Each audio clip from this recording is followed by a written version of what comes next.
लक्ष्मीपुर नामक गांव में मोहन नाम का एक व्यक्ति अपनी बीवी और बेटे के साथ रहता था। मोहन की किराने की दुकान गांव की सबसे बड़ी दुकान थी।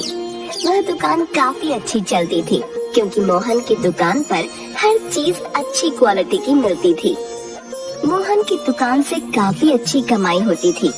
उसका घर भी गांव का सबसे अच्छा और बड़ा घर था और घर में किसी चीज की कोई कमी नहीं थी। परंतु मोहन कभी भी अपनी दुकान से किसी को उधार पर या मुफ्त में कोई चीज नहीं देता था। चाहे कोई कितना भी मजबूर हो या कोई गरीब बिना पैसे के उसकी दुकान से कुछ मांग ले, पर मोहन बिना पैसे लिए कोई चीज नहीं देता था। एक दिन मोहन की दुकान पर उसका पड़ोसी दीनानाथ आया और उससे कुछ सामान उधार मांगने लगा। अरे भैया, मुझे घर के लिए कुछ राशन चाहिए था। घर में सामान खत्म हो गया है भैया, परंतु मेरे पास पैसे नहीं है। 2-4 दिनों में जैसे ही मुझे तनख्वाह मिलेगी मैं तुम्हारे पैसे चुकता कर दूंगा भैया। देखो भाई, मेरी दुकान पर सब चीजें बहुत अच्छी क्वालिटी की मिलती हैं, परंतु मैंने एक उसूल बना रखा है कि मैं उधार नहीं देता, समझे? अरे भाई, मैं तो तुम्हारा पड़ोसी हूँ, क्या तुम मुझे भी उधार नहीं दोगे? तुम जानते हो कि मैं 2-4 दिन में तुम्हारे पैसे लौटा दूंगा भाई। दीनानाथ के बहुत कहने पर भी मोहन उसे उधार नहीं देता। देखो भाई, उधार के लिए मुझे माफ करो। जब तुम्हारे पास पैसे आ जाएं, तब आकर सामान ले जाना, ठीक है? गांव के लोग उसकी इस आदत से बहुत परेशान थे। ये जानकर भी लोगों को उधार नहीं देता। एक दिन गांव के एक बुजुर्ग मोहन को समझाते हैं। देखो बेटा मोहन, तुम्हें भगवान ने बहुत कुछ दिया है, तुम्हें थोड़ा दान पुण्य करना चाहिए बेटा। यदि तुम बड़े बड़े दान नहीं कर सकते तो कम से कम अपनी दुकान पर आने वाले ग्राहकों को उधार पर सामान देकर ही मदद कर दो। वे लोग तुम्हें दुआएं देंगे बेटा। मोहन सबकी बातें सुनता, परंतु वह अपने उसूल को नहीं तोड़ता। सारा गांव उसकी इस आदत को जानता था। वहीं दूसरी ओर गांव के दूसरे छोर पर एक धर्मशाला थी। धर्मशाला में दिन में कई भूखे लोग आते और उन्हें वहाँ भरपेट खाना मिलता। उस धर्मशाला में गरीबों के लिए मुफ्त खाना दिया जाता और बहुत से गरीब लोग रोजाना वहाँ से खाना खाते। उस धर्मशाला में 4 लोग खाना बनाने के लिए रखे गए थे और जनक उस धर्मशाला का संचालक था। चाहे कोई गांव का हो या गांव से बाहर का अजनबी, यदि कोई भी भूखा वहाँ आता तो उसे खाने को दिया जाता। लोग खाना खाकर बहुत सी दुआएं देकर जाते। गांव के सभी लोग उस धर्मशाला चलाने वाले को बहुत सी दुआएं देते थे। अरे भैया, भला हो इस धर्मशाला चलाने वाले का, जो न जाने कितने ही भूखे लोगों का पेट रोज भरता है। कितने भूखे लोग खाना खाने के बाद उसे दुआएं देते हैं। भाई भगवान उसका भला करे। जनक उस धर्मशाला की देखरेख करता था। मोहन का बेटा अनिल गांव के स्कूल में 10वीं कक्षा में पढ़ता था। मोहन ने घर में कोई कमी नहीं रखी हुई थी, परंतु उसकी बीवी राधा और उसका बेटा अनिल उससे इस बात से नाराज रहते थे कि वह इतना पैसा होते हुए भी किसी प्रकार का दान नहीं करता। एक दिन अनिल अपनी माँ से कहता है, माँ, भगवान ने पिताजी को कितना पैसा दिया है, उन्हें चाहिए कि थोड़ा बहुत दान किया करें। गांव में लोग उनके बारे में बहुत उल्टी सीधी बातें करते हैं। हाँ बेटा, मैं भी उन्हें कई बार समझा चुकी हूँ, परंतु मेरी बात वह बिल्कुल नहीं सुनते। अब देखो, गांव की छोर पर जो धर्मशाला है वहाँ कितना दान पुण्य जाता है और कितने भूखे लोग रोजाना वहाँ खाना खाते हैं। उतना दान ना सही, परंतु थोड़ा बहुत दान तो तुम्हारे पिताजी को भी करना चाहिए। इससे लोगों की दुआएं मिलती हैं और कितना नाम होता है। तभी मोहन वहाँ आ जाता है और उनकी बातें सुन लेता है। देखो, मुझे शिक्षा देने की कोई जरूरत नहीं है। मुझे जो करना है वो मुझे पता है। क्या तुम लोगों को मैंने कभी कोई कमी होने दी? और दान पुण्य का दिखावा करना मुझे अच्छा नहीं लगता। उसकी ऐसी बातें सुनकर अनिल और राधा चुप हो जाते हैं और समझ जाते हैं कि वह अपने पिताजी को नहीं समझा पाएंगे। इसी तरह दिन बीत रहे थे। गांव की धर्मशाला खूब बढ़िया चल रही थी और बहुत से भूखे लोग वहां खाना खा रहे थे। और इस तरफ मोहन के व्यवहार में कोई फर्क नहीं आ रहा था। उसे कोई फर्क नहीं पड़ता था कि गांव के लोग उसे क्या कहते हैं। गांव के लोग उसके बारे में तरह तरह की बातें करते थे कि कितना कंजूस है भाई, है? भगवान को न मानने वाला आदमी है भैया। हाँ, इसके मन में कोई भी दया भाव नहीं है रे। अरे ये कभी भी बिना पैसे के किसी को कुछ नहीं देता। बताओ, भगवान न करे इस पर यदि कोई संकट आ गया तो ये किसी की दुआओं में भी नहीं आएगा। हाँ। एक दिन अचानक मोहन की तबीयत खराब हो जाती है और वह दुकान पर ही बेहोश होकर गिर जाता है।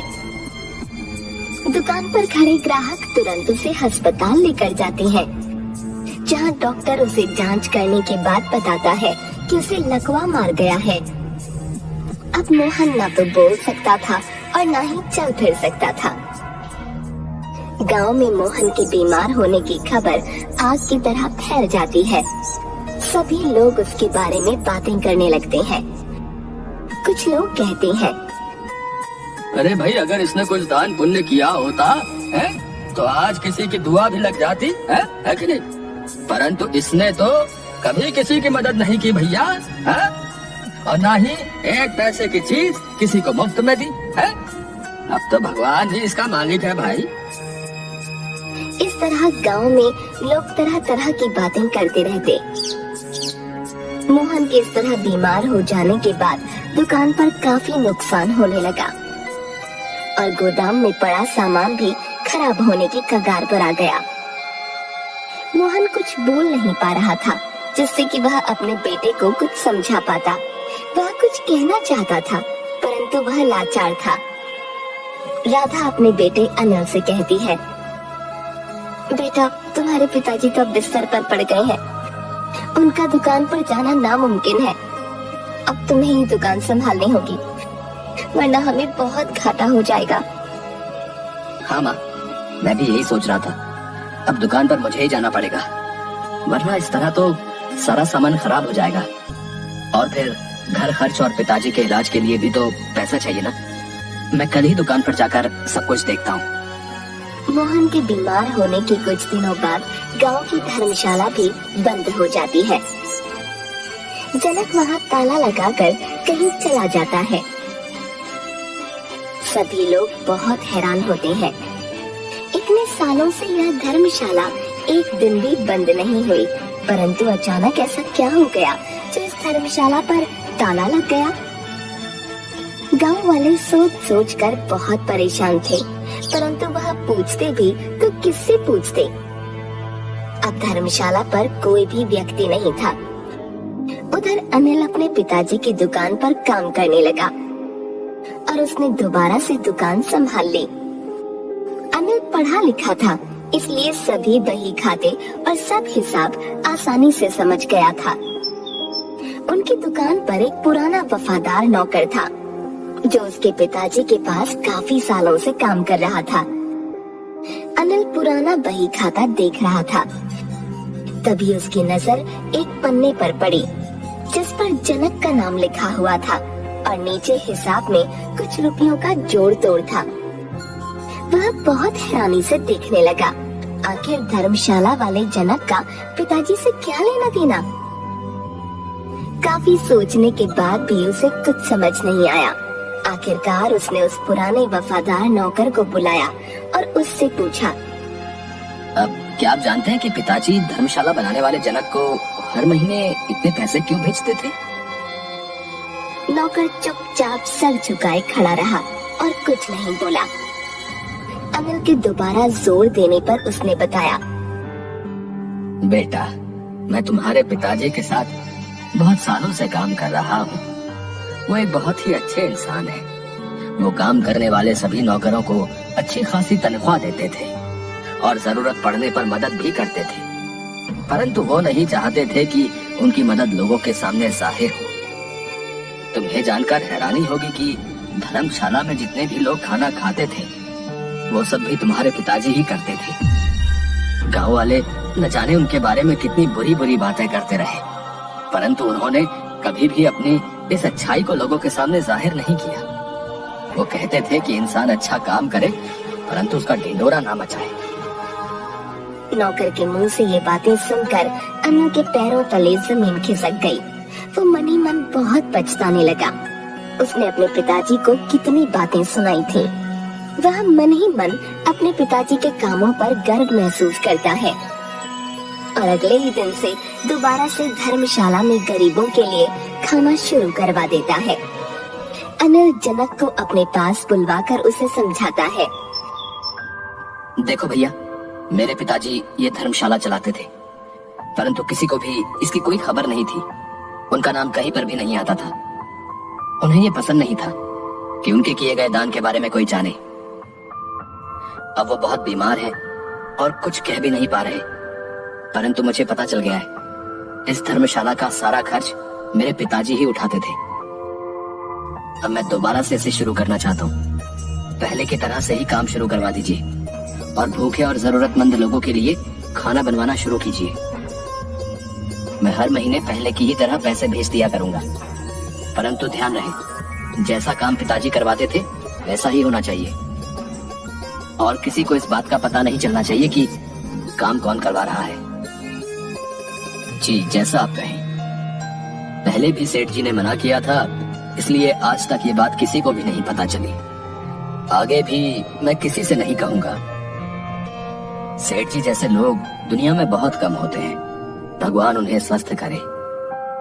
इस तरह कुछ ही दिन बीतते हैं और मोहन की तबीयत ठीक होने लगती है। मोहन के घर वाले बहुत खुश होते हैं। मोहन का डॉक्टर अनिल से कहता है, ये तो एक चमत्कार से कम नहीं है। ऐसे मरीज मैंने ठीक होते नहीं देखे, परंतु तुम्हारे पिताजी इतनी जल्दी ठीक हो गए, ये तो बहुत ही खुशी की बात है। अनिल मन ही मन समझ गया था आखिर नेकी का फल कभी ना कभी तो मिलता ही है। मेरे पिताजी ने न जाने कितने गरीबों और भूखे लोगों को खाना खिलाया, जिनकी दुआएं उन्हें लगी और आज वो बिल्कुल स्वस्थ हो गए।